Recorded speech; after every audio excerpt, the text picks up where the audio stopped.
48 నిమిషాల ముందు లేవడం దీనికోసం లేవమన్నారు. లేచి ఇప్పుడు ప్రాతస్మరామి శ్లోకాల్ని మనసులో చదువుకుంటుంటాడు. అందుకే స్మరామి స్మరామి అని వస్తాయి అవన్నీ.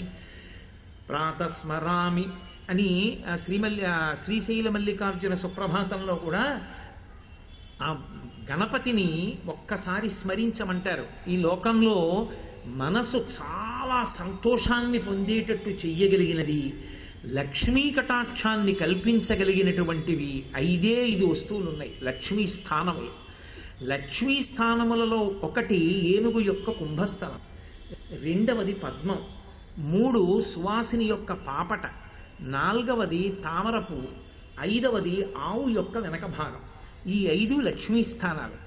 మీ ప్రయత్నం లేకుండా మీ మనసు లయమయ్యేటట్టు చెయ్యగలిగినవి 3 ఉన్నాయి. ఒకటి ఏనుగు కుంభస్థలం, ఏనుగు యొక్క ముఖం, రెండిటికి ఏనుగే, ఏనుగు యొక్క ముఖం. 2వది పూర్ణచంద్రబింబం, 3వది సముద్రం. ఈ 3 మీ ప్రమేయం లేకుండా మీ మనసుని లయం చేస్తాయి. బ్రహ్మముహూర్తమునందు ఒక్క క్షణం వృధా చేయడానికి వీల్లేదు. పరమేశ్వరోన్ముఖం చెయ్యాలి మనస్సునంతటినీ.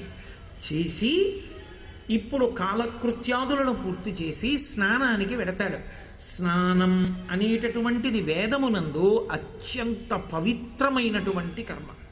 స్నానము అంటే కేవలముగా ఏదో శరీరాన్ని రుద్దుకుని శరీరాన్ని బాగా ఉంచుకోవడానికి చేసేది మాత్రమే కాదు.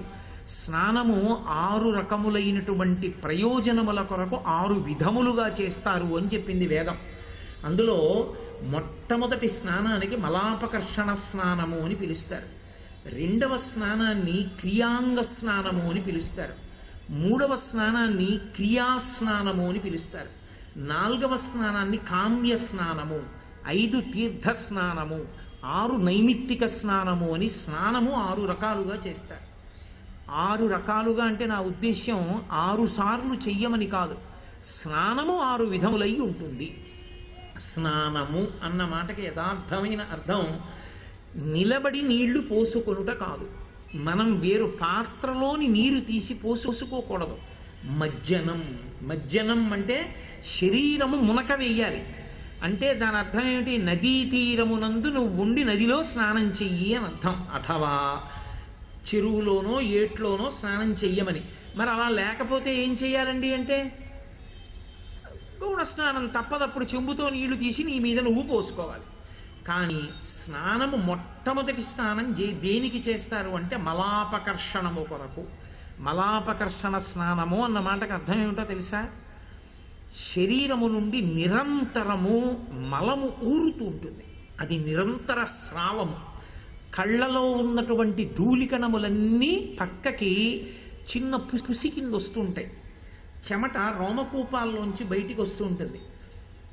నాలుక మీద పాచి ఏర్పడుతూ ఉంటుంది. అలాగే మలమూత్రములు సిద్ధమవుతుంటాయి. ఇవన్నీ కూడా శరీరమును అయోగ్యము చేసేవి, భగవత్ స్పర్శ నుంచి దూరం చేస్తాయి. అవి మనసుని నిలబడనివ్వవు. వీటిని తొలగించుకుని భగవంతుని యొక్క ఉపాసన చెయ్యడానికి ఉపక్రమించడం కోసమని చేసేటటువంటి స్నానానికి మలాపకర్షణ స్నానమని పేరు.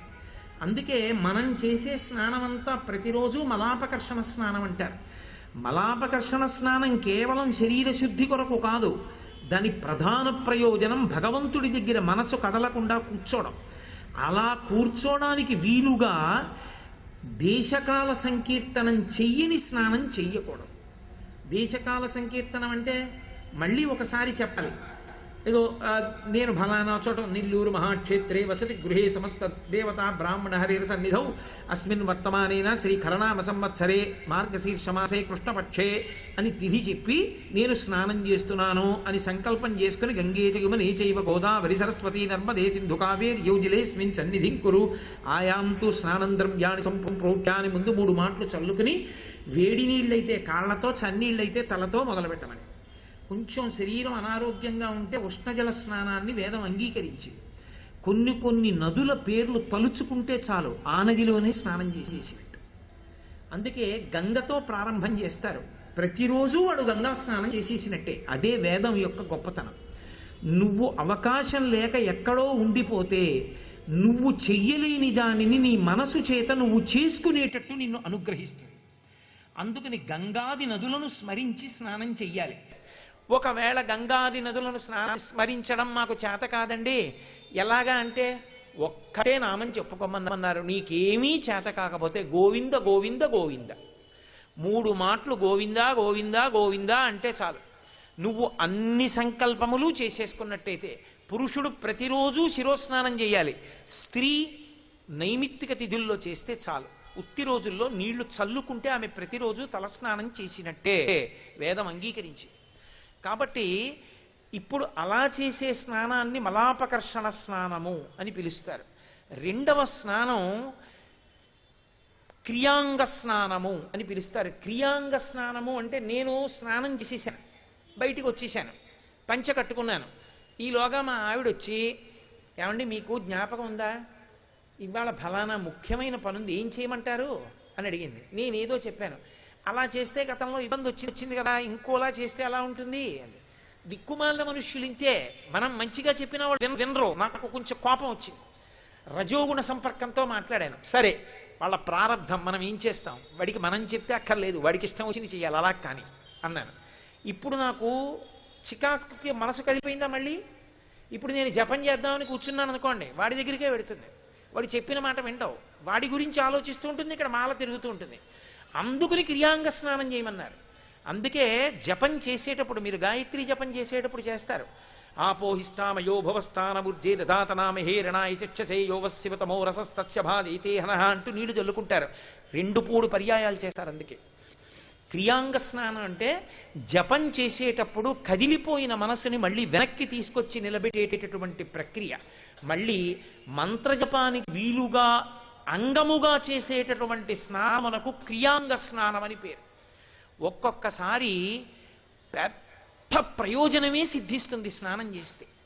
అంత పెద్ద ప్రయోజనం కోసం చేసే స్నానాన్ని కామ్య స్నానం అని పిలుస్తారు.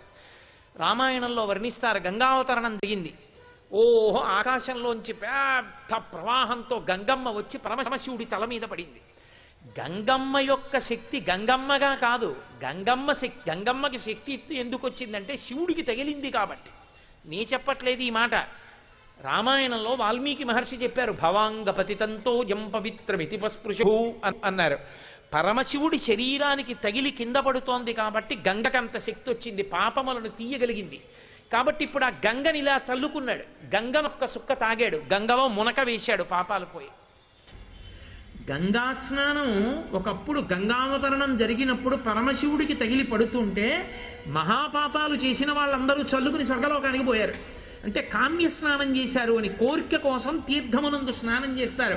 పూర్వం సంతానం కలగకపోతే ఒక ప్రత్యేకమైనటువంటి నదిలోనూ తీర్థంలోనూ స్నానం చేస్తూ ఉండేవారు, దాని చేత అనుగ్రహం కలుగుతుంది అని. దాన్ని కామ్య స్నానము అని పిలుస్తారు. ఇక క్రియాస్నానము అంటారు. క్రియాస్నానము అంటే నదీ స్నానము అని గుర్తు. నేను క్రియాస్నానానికి ఎడుతున్నానండి అంటాడు ఒక ఆయన. క్రియాస్నానం చేస్తాను అంటే క్రియ అంటే ఏదో పని చేస్తానని కాదు, నదిలో స్నానం చేస్తాను అని. నదిలో ఎందుకు స్నానం చెయ్యాలి అని అడిగారు. తప్పకుండా నదీ స్నానం చెయ్యాలి. నదీ స్నానం ఎందుకు చెయ్యాలో తెలుసా?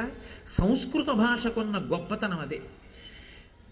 ఆ పేరు వెనకతే అసలు దాని గొప్పతనం ఏమిటో చెప్తారు. నది అన్న మాటకు అర్థం ఏమిటంటే, యస్మాత్ నాదం కృతవత్యః తస్మాత్ నదీతి నామధేయం ప్రాప్తాః ఇది స్యందనశీలాః. నది ఏర్పడాలి అంటే ఆకాశంలో ఉండేటటువంటి నల్లటి మబ్బులో మెరుపు మెరుస్తుంది, మెరుపులో విద్యుత్ ఉంటుంది. ఆకాశంలో మెరుపు ఉండి మబ్బులో ఆ మెరుపు మెరిసి వాన పడుతుంది. ఆ వాన పడేటప్పుడు మెరుపులో ఉన్న కాంతిని పుచ్చుకుంటుంది, పుచ్చుకుని పైనుంచి కింద పడుతుంది. కింద పడ్డప్పుడు అది రాతి మీద పడి పెద్ద ఘోష చేస్తుంది, చేసి నదిగా మారి నిశ్శబ్దంగా వెళ్ళదు. ఇది స్యందనశీలాహ, అది పెద్ద చప్పుడు చేస్తూ వెడుతుంది. అందుకే మీరు నదీ తీరంలో వినండి, నది వెళ్ళేటటువంటి శబ్దం ఒకలా ఉంటుంది. సముద్రపుటొడ్డున కూర్చుని వినండి, సముద్ర ఘోష ఒకలా ఉంటుంది. నది యొక్క శబ్దం ధ్యానమునకు యోగ్యం, సముద్రం యొక్క శబ్దం మనసుని కదుపుతుంది, మనసుని ఉద్వేగపరుస్తుంది, భయపెడుతుంది. సముద్ర ఘోష మనసు లయం అవ్వడానికి కారణం కాదు. నది యొక్క శబ్దం ఉందే అది మనసుని లయం చేస్తుంది. అది అంత అందంగా చప్పుడు చేస్తూ వెడుతుంది. రాళ్ల మీద బండల మీద విడినప్పుడు, సుడిగుండాలు తిరుగుతున్నప్పుడు అది ఒక రకమైనటువంటి చప్పుడు చేస్తూ వెడుతుంది.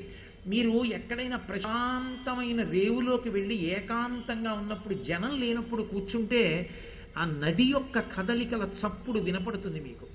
అప్పుడు ధ్యానం చేస్తే చాలా తొందరగా మనోలయం అవుతుంది. అంత గొప్ప చప్పుడు చేస్తూ ప్రవహించేటటువంటి దాన్ని ఇది స్యందనశీలాహ నది అని పిలుస్తారు. ఆ నది రావడమే అంత గొప్పగా వస్తుంది. అందుకనే దాని యొక్క నీటి యందు రోగములను హరించగలిగినటువంటి శక్తి, పాపమును తీయగలిగిన శక్తి ఉంటాయి. అన్నం తింటే కడుపు నిండుతుందండి అంటే అన్నం తిని కడుపు నిండడం తెలుస్తుంది. అన్నం తిని కడుపు నిండి తిన్న అన్నం పచనమై రక్తంగా ఎలా మారిపోయిందో నీకు కనపడుతోంది. ఆ రోజు నీకు కనపట్టలేదైనా నువ్వు నమ్ముతున్నావా నమ్మట్లేదా? నది కూడా అంతే. ఇది కనపడకపోయినా ఎలా నమ్ముతున్నావో పరమేశ్వరుడు చెప్పిన వేదాన్ని అలాగే నమ్మాలి. ఇది నా కడ్డితో చూస్తే నమ్ముతానండి అంటే ఇది నీ రక్తంగా మారడం నువ్వు చూస్తున్నావా, ఎలా తింటున్నావు?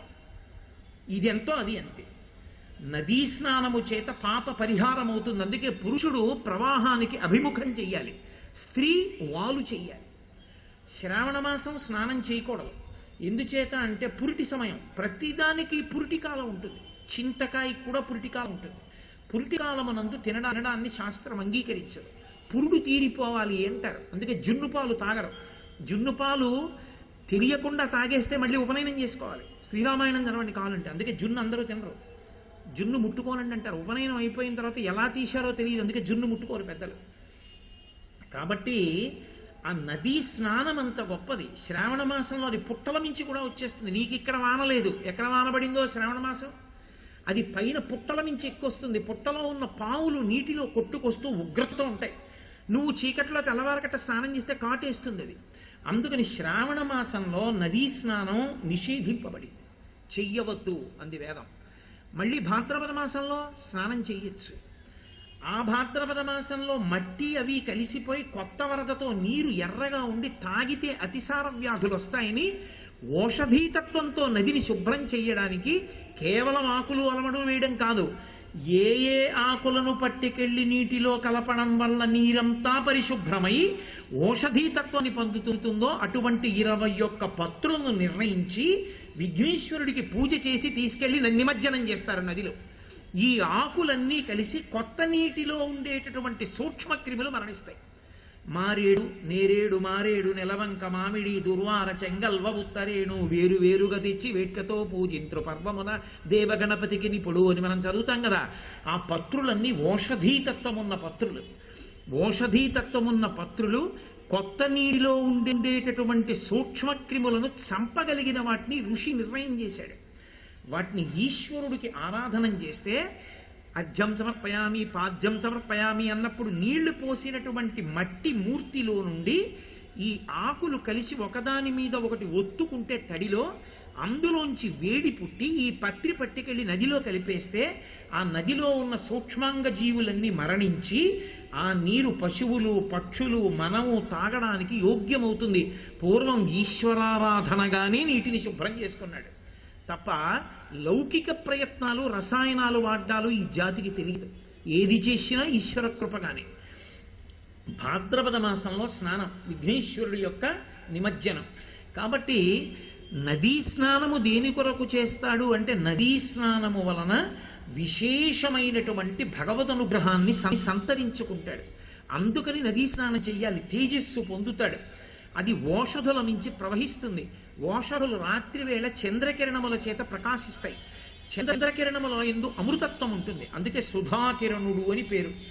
ఆ అమృత కిరణములన్నీ కూడా నీటిలో పడతాయి.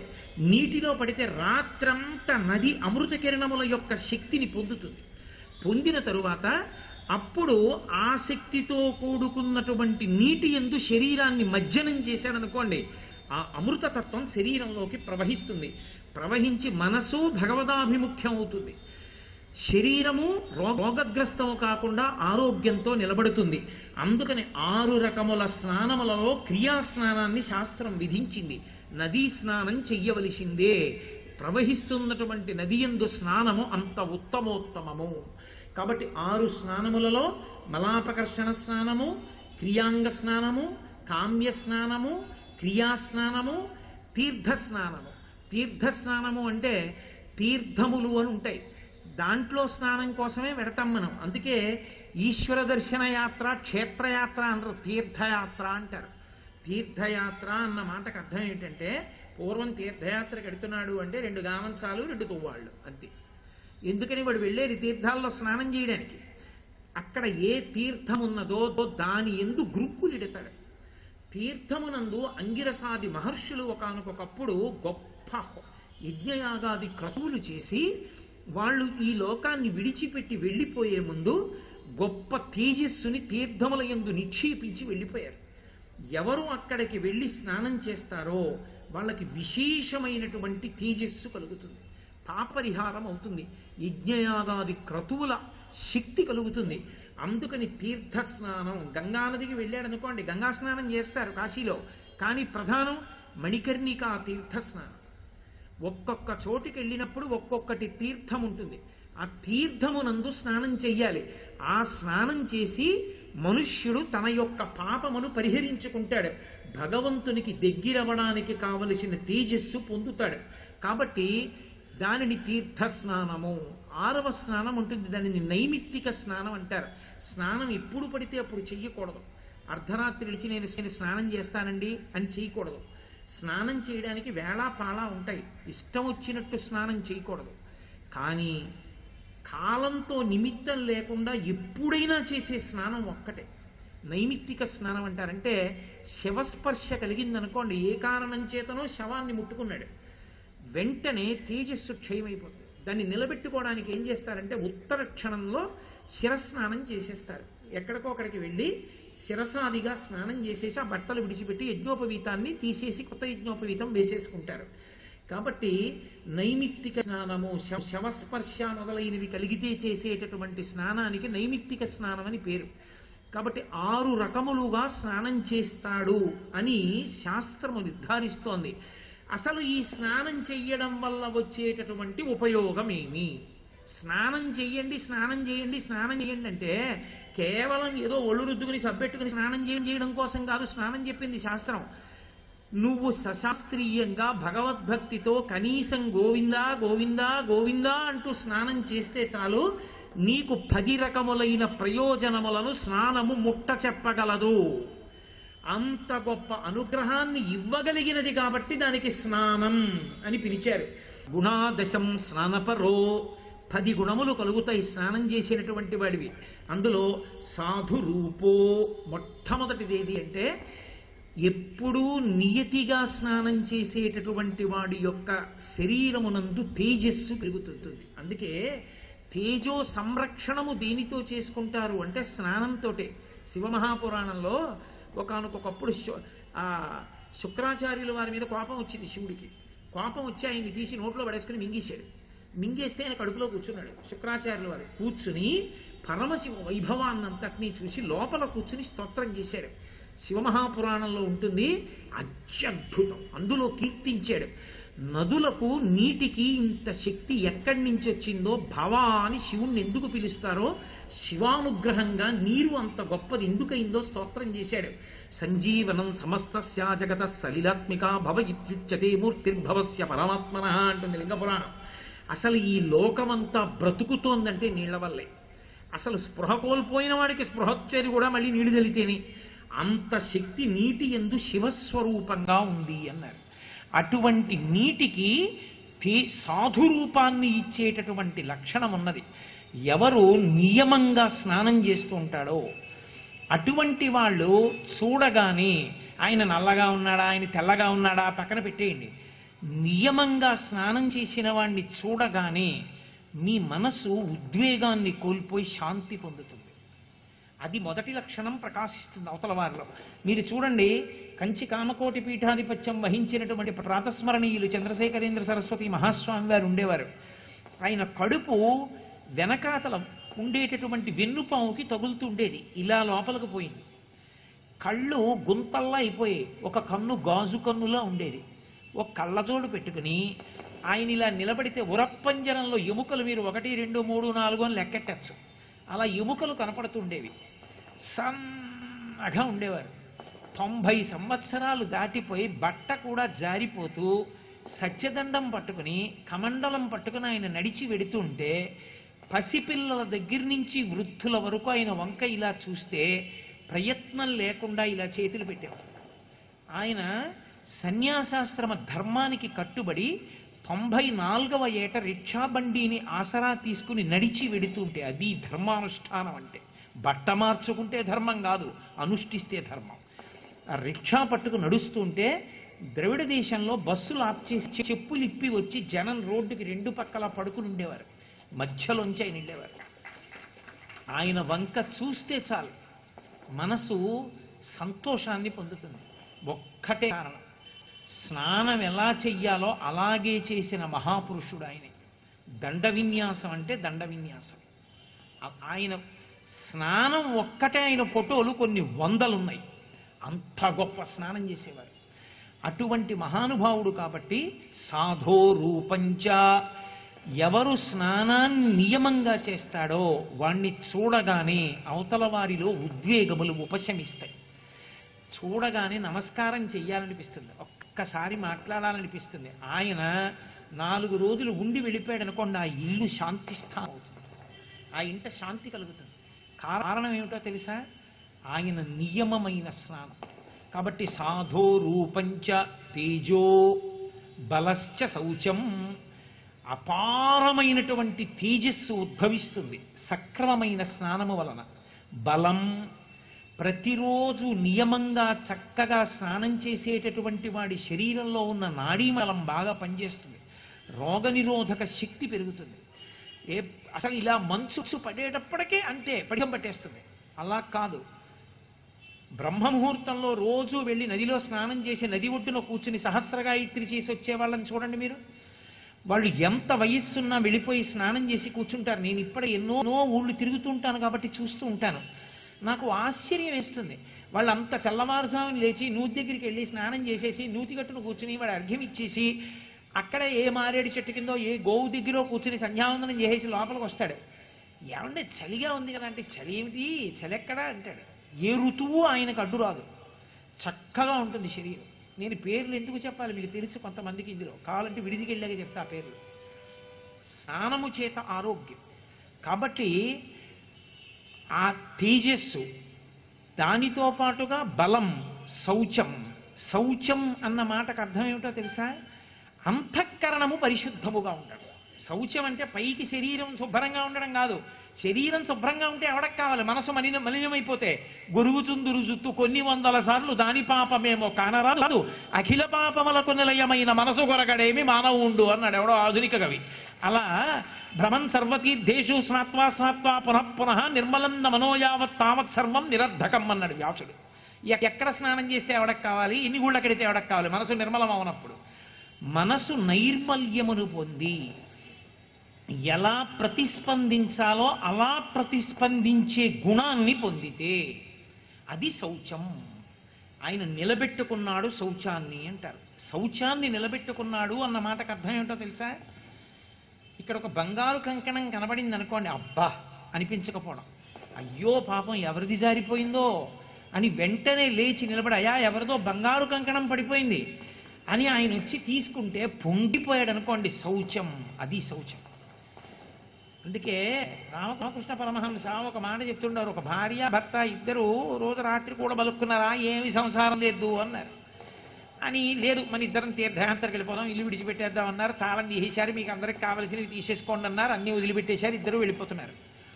ఇద్దరు నడిచి వెళ్ళిపోతుంటే ఓ బంగారు గొలుసు ఒకటి కనపడింది. అకస్మాత్తుగా ఆగిపోయాడు భర్త. భార్య కొంచెం ముందుకెళ్ళి ఆగింది, ఏమంటే రావట్లేదే అంది. భర్త అనుకున్నాడు దీనికి గొలుసులు అంటే ఇష్టం, ఇప్పుడు ఈ బంగారు గొలుసు తీసుకుని మెళ్ళో వేసుకుంటానంటుందేమో, ఇంత బయలుదేరింది పాడైపోతుందని కాలి మట్టితో గొలుసు కప్పేస్తున్నాడు. ఆవిడంది రండి వెడదామంది. వచ్చేస్తున్నాను, నువ్వు నడు అన్నాడు. ఆవిడంది అక్కడే నిలబడి, అన్నీ వదిలిపెట్టి బయలుదేరిపోయిన తర్వాత కూడా ఇంకా మీకు బంగారు గొలుసు కనపడుతోందా అని. అంటే ఎవరు అసలు నిజంగా వృద్ధిలో ఉన్నారు? ఆవిడికి కనపడుతుందని ఈయన బంగారు గొలుసు చూసి మట్టి కప్పుతున్నాడు. ఇంకా నీకు గొలుసు కనపడుతోందా అని అడిగింది ఆవిడ. అంటే ఆవిడ ఎప్పుడో వదిలేసి. అది శౌచం. అది నిలబెట్టుకోగలిగిన వాడు ఉన్నాడే, ఎక్కడ కోపం రావాలో అక్కడ ఆశీర్వచనం, ఎక్కడ కుంగిపోవాలో అక్కడ ప్రశాంతంగా ఉండగలగడం, ఎప్పుడూ తాను అలా ఉండగలిగిన స్థితి, ఉద్వేగములకు కదిలిపోని మనసుతో నిలబడగలిగిన స్థితిని శౌచమును కాపాడుకున్నాడు అంటారు. ఆ శౌచము దేని వలన కలుగుతుంది అంటే స్నానము వలన. మనసు నిగ్రహింపబడుతుంది స్నానం చేత. స్నానం అంటే శౌచము నిలబడుట. అందుకే ఉద్వేగంతో ఉన్నప్పుడు ఏదైనా కోరిక కాలిస్తే వెళ్ళి తలస్నానం చేశారనుకోండి, మనసు సర్దుకుంటుంది. స్నానమునకు ఆ శక్తి ఉంది, మనసు మీద ప్రభావం చూపిస్తుంది అది. కాబట్టి సాధోరూపంచ తేజో బలశ్చ శౌచం ఆయుష్యమారోగ్యమలోలుపత్వం. ఆయుష్యం, ఎక్కడ స్నానం చేస్తాడో అక్కడ మనసు శాంతిగా ఉంటుంది. ఇంద్రియాలు నాడీ మండలం బాగా పనిచేస్తాయి, దాని వలన ఆరోగ్యంగా ఉంటాడు. ఆయుష్యం, దాని వలన ఆయుర్దాయం ఉంటుంది. అలోలుపత్వం, అలోలుపత్వం అంటే ఇంద్రియముల యొక్క లౌల్యము కలగదు. ఇంద్రియ లౌల్యం అన్న మాటకు అర్థం ఏమిటో తెలుసా? మీరు కొంచెం జాగ్రత్తగా పట్టుకోవాలి. మార్చి మార్చి మార్చి మార్చి వాడుకునే లక్షణం పోతుంది మనసుకి, ఇంద్రియాల్ని. మనసుకుండే లక్షణం ఏమిటంటే అది అలిసిపోతూ ఉంటుంది, పట్టుకుంటూ ఉంటుంది, అలుస్తూ ఉంటుంది, పట్టుకుంటుంది. మార్చుకోవడంలో శక్తి పొందుతుంది అది. శ్రీ ఉమామహేశ్వర పరబ్రహ్మార్పణమస్తు. స్వస్తి.